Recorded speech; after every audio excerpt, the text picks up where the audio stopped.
자, 이번 강의는 실수 연산에서 항등원, 역원 이 두 가지 용어에 대한 정의를 한번 알아볼 예정입니다.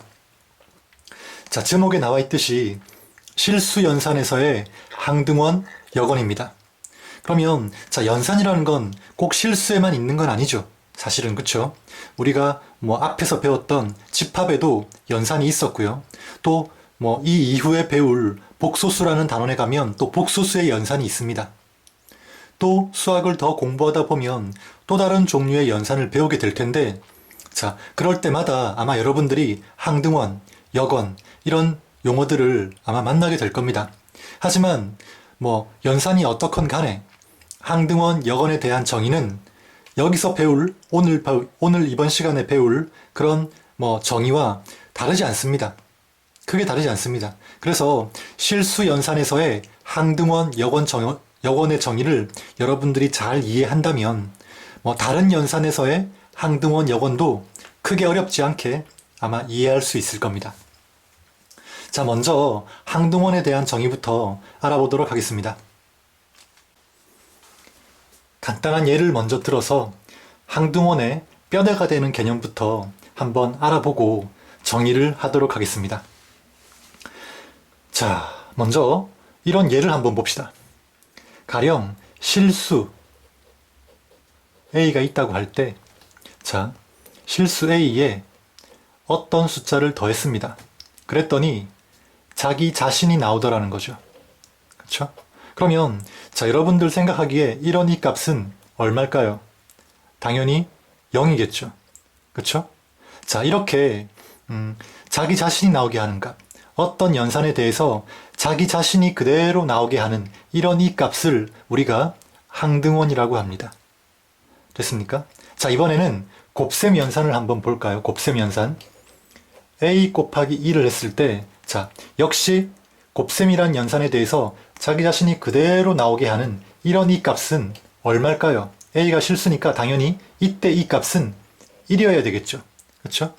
이런 값을 우리 뭐라고 한다? 예, 항등원이라고 합니다. 그런데 잘 보면 연산이 덧셈일 때와 곱셈일 때 항등원이 어떻습니까? 다르죠. 그렇죠? 그래서 우리가 이 0을 덧셈에 대한 항등원이다 이렇게 얘기를 합니다. 그리고 1은 어떻습니까? 당연히 곱셈에 대한 항등원이다 이렇게 얘기해야 되겠죠. 항등원이란 말 자체가 항상 같은 값이 나오게 하는 그런 원소라는 의미라고 이해를 해두시면 아마 쉽게 이해가 될 겁니다. 그리고 항등원은 보통 우리가 2로 많이 표기를 합니다. 그래서 여기 선생님이 2를 가지고 항등원을 표시를 했습니다. 자, 여기서 한 가지 짚고 넘어가야 될 건, 자, 항등원이라는 건 숫자의 값에 영향을 받지 않는다는 겁니다. 그러니까 A라는 실수가 달라진다고 해서 항등원이 변하는 건 아니죠. 그렇죠? 곱셈도 마찬가지입니다. A라는 숫자가 변한다고 해서, 그렇죠? 곱셈에 대한 항등원이 다른 숫자, 1이 아닌 다른 숫자가 되진 않습니다. 그럼 뭐에 영향을 받겠습니까? 항등원이 달라지는 건 결국 이 연산이 덧셈이냐, 곱셈이냐, 그렇죠? 연산의 종류에 따라 항등원이 달라질 수 있다는 겁니다. 그래서 자, 2 이꼴 0을 우리 덧셈에 대한 항등원, 2 이꼴 1을 곱셈에 대한 항등원 이렇게 얘기를 하는 겁니다. 자, 이 내용이 지금 이제 항등원 내용의 뼈대입니다. 뼈대. 아직 완벽한 정의는 아니지만 여러분들이 이 개념을 머릿속에 딱 집어넣어 놓는다면 항등원의 정의 크게 어렵지 않게 이해할 수 있을 겁니다. 자, 이제 본격적으로 항등원의 정의를 하도록 하겠습니다. 항등원의 정의도 앞선 단원에서 공부했던 닫혀있다, 닫혀있지 않다 라는 개념처럼 어떤 수집합에서 우리가 정의되는 용어입니다. 항등원, 역원 역시 닫혀있다, 닫혀있지 않다처럼 어떤 수집합 A에서 정의되는 용어라는 걸 먼저 기억해 두시기 바랍니다. 그래서 일단 숫자로 이루어진 집합, 즉 수집합 A를 먼저 생각을 해 보겠습니다. 수집합 A에서 자, 수집합 A에 포함되는 임의의 실수 하나를 선택을 합니다. 스몰 a는 라지 A의 원소니까 당연히 A는 숫자가 돼야 됩니다. 숫자가 돼야 됩니다. 수집합이라고 했으니까. 자, 이때 A에 어떤 숫자 2를 더했더니 교환 법칙이 성립하고 그리고 자기 자신의 값이 나오더라는 거죠. 그렇죠? 이런 등식 관계. 자, 이런 관계를 만족하는 이를 우리 뭐라고 하냐면 수집합 A에서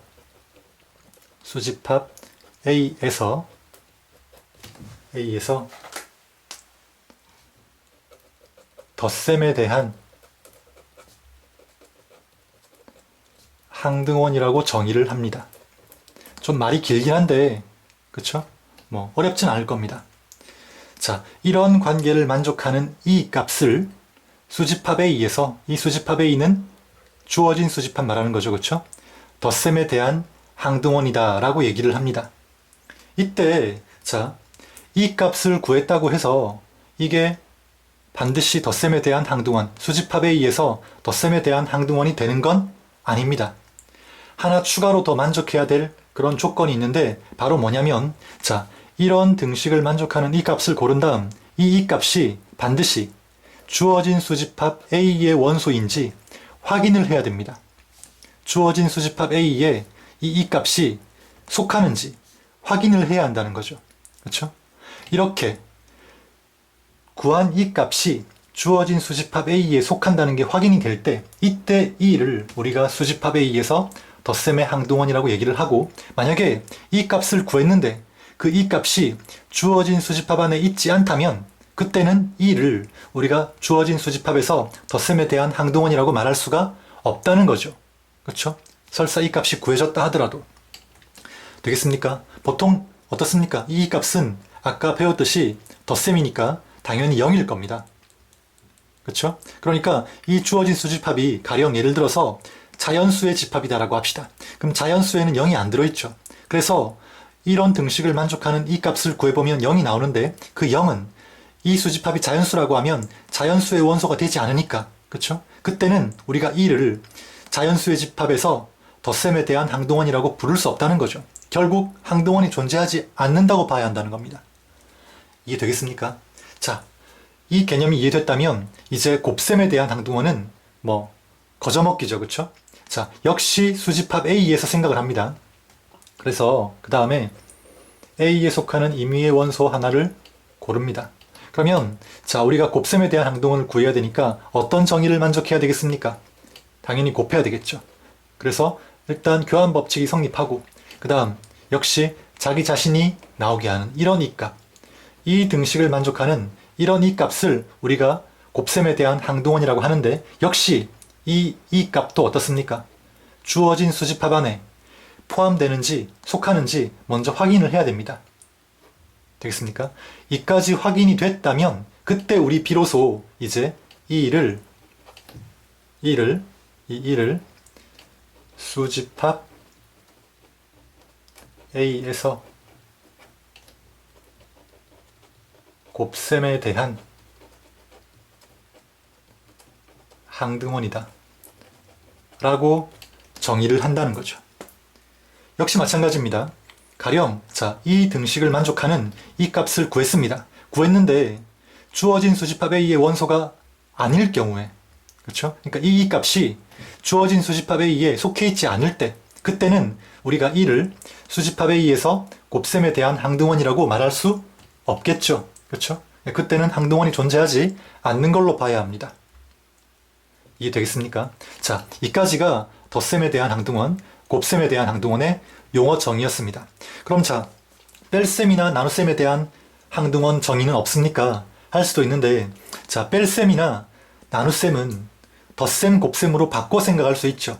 그래서 우리가 항등원에 대한 정의는 덧셈, 곱셈에 대한 항등원 정의만으로 충분합니다. 그래서 뺄셈, 나눗셈에 대한 항등원 정의는 따로 하고 있지 않습니다. 자, 이 내용을 잘 이해했다면 실수의 집합 R에서 덧셈에 대한 항등원은 0이고 곱셈에 대한 항등원은 1이다 라는 이 내용이 뭐 어렵지 않을 겁니다. 그렇죠? 그리고 꼭 실수의 집합이 아니라 하더라도 어떻습니까?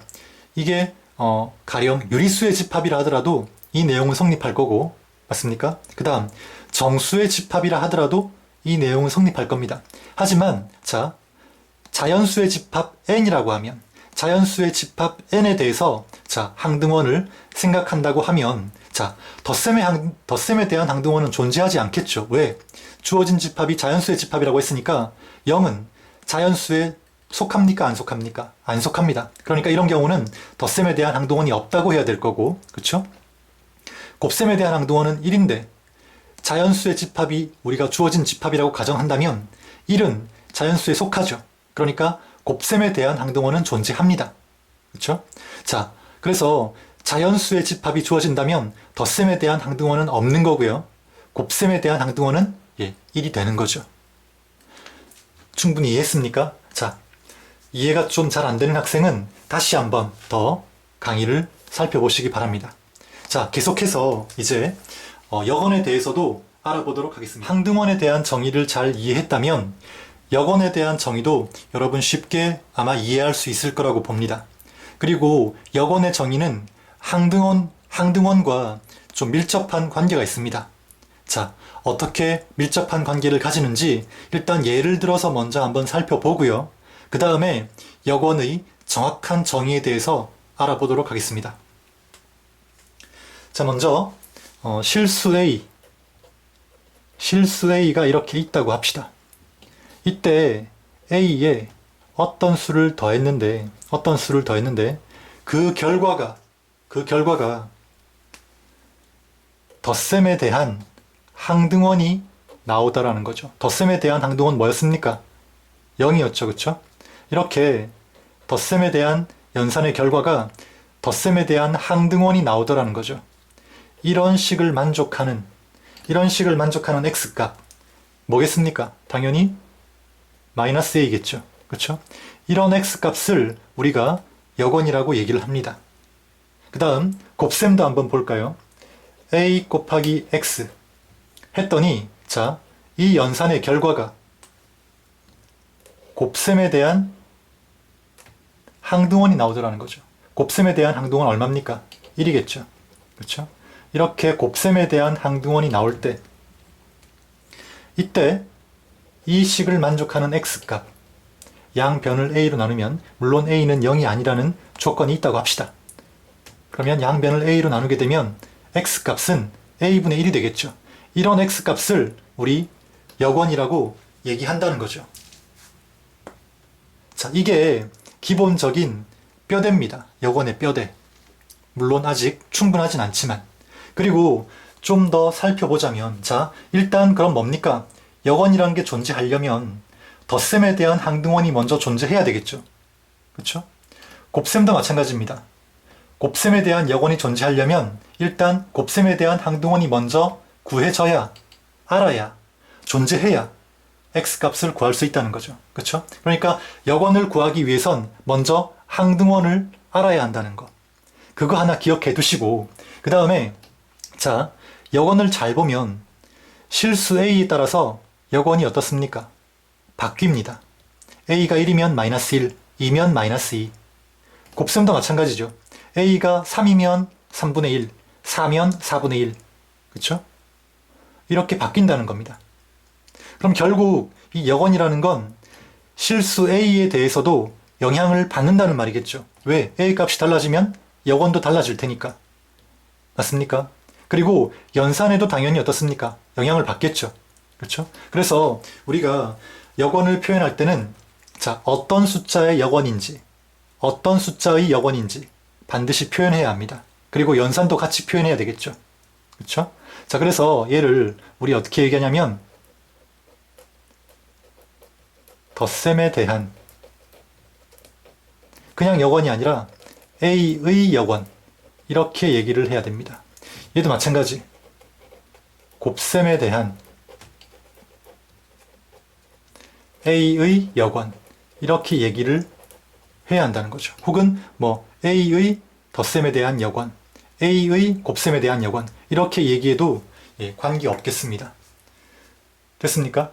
자, 왜 연산, 그 다음 숫자, 연산, 숫자가 들어갔는지 이해하시겠죠? 그렇죠? 그리고 덧셈에 대한 역언을 잘 보면 반대부호입니다. 그렇죠? A의 반대부호. 그 다음 곱셈에 대한 여건을 보면 A의 역수입니다. 맞습니까? A의 역수. 자, 그거 기억해 두시고 이제 여건에 대한 정의를 제대로 한번 배워보겠습니다.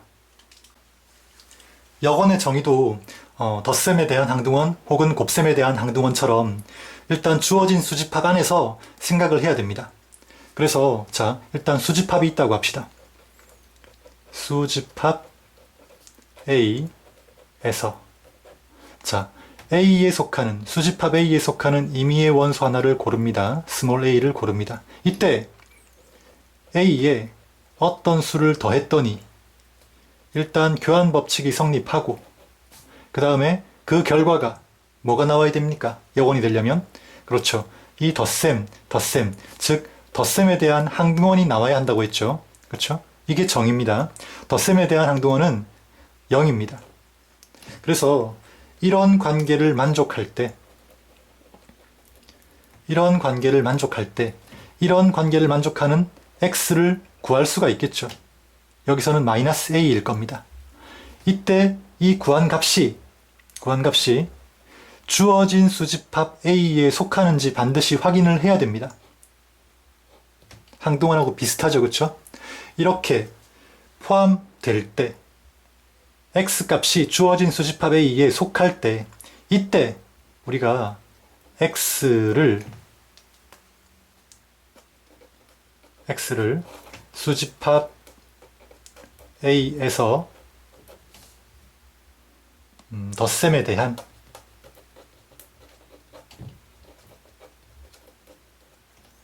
A의 여건이라고 얘기를 합니다.